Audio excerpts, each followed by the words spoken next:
There comes a moment, quiet, unannounced, when a simple hug becomes more than just a closing of space between two people. It becomes a doorway, not into lust or even love necessarily, but into something deeper, awareness, presence.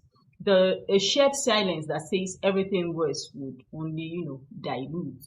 A hug at its core is not emotional of the arms. It's a conversation of energies, a primal form of expression older than language, older than thought, something that speaks from the nervous system, not the mouth. But here is the strategy. Is the tragedy. Most men, despite wanting to connect, move through this moment like sleepwalkers. They miss what's being said without words. And in doing so, they walk past doorways that might have led somewhere sacred. But what if you didn't? What if instead of brushing past that moment, you learned to stand in it, fully, calmly, grounded? What if you could give a hug so intentional, so subtly attuned, that it stayed with her long after she left your arms? What if your embrace could speak to the part of her that's tired of noise, that craves depth, safety, and truth? The truth is, you don't need force, you don't need charm, you need presence.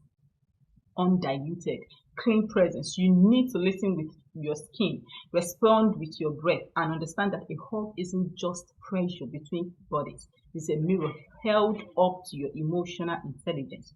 Because a hug done right is not just felt, it's remembered. Before we knew how to speak, we knew how to, hold.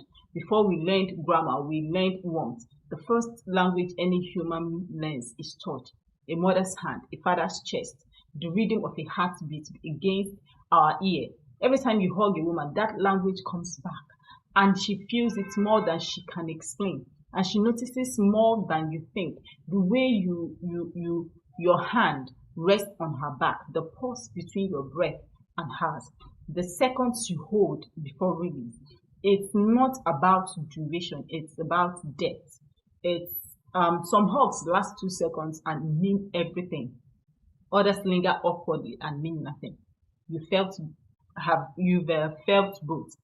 You know the difference between a hug that makes time slow down and one that feels like an obligation. So does she. And when a woman leans into you, not out of politeness, but from a place of trust, that's a moment to breeze through. That's a moment to honor, because there are levels to hugging.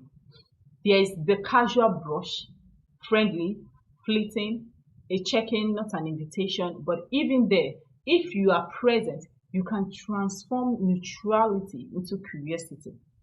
Then there is the middle ground, a hug that says, I am safe here. It's firmer, slower, more grounded. She's not in love with you, but she's opening a door slightly. Your job isn't to kick it open, it's to prove you know how to enter gently without disturbing the peace. Then there is the lingering hug. This one says, I trust you, I'm here with you. Her body doesn't flinch, her breath settles. She's telling you something that no text message could translate. Don't rush it. Don't squeeze to impress. Match her softness with presence. Match her vulnerability with safety. And then there is the rarest kind, the full surrender. She folds into you. No hesitation, no armor. Her head finds your neck or your chest like it's always belonged there. That's not a hug. That's her giving you a piece of her story. Your job in that moment, don't drop it. That hug is sacred.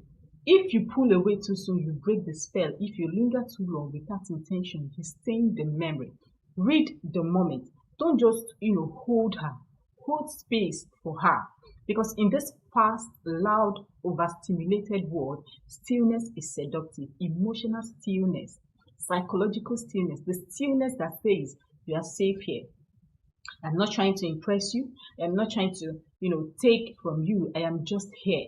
And it's that kind of hug that's grounded, intentional, emotionally aware.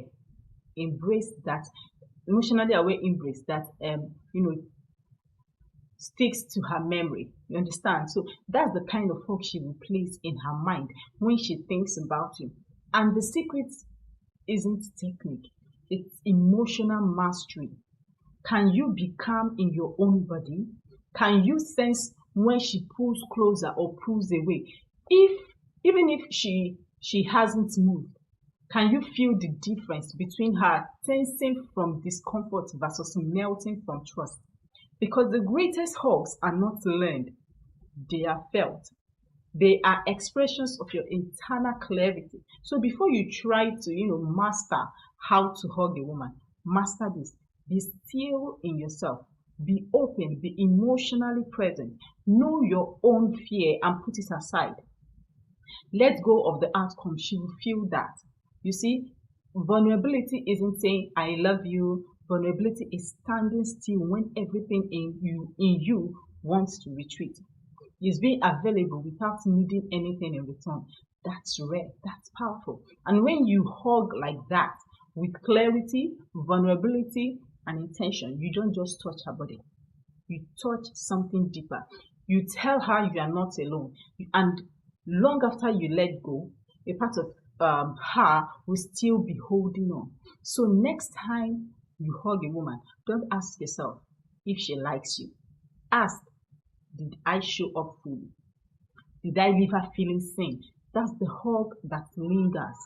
That's the hug that makes her think of you when no one else is in the room. If this stirred something in you, something real, let it sit with you. Don't rush up. Stay with that feeling. And if you're walking the path of deeper connection, join the journey. Subscribe, share, and let's keep exploring the spaces most people never dare to enter, because the world doesn't need more charm. It needs more presence.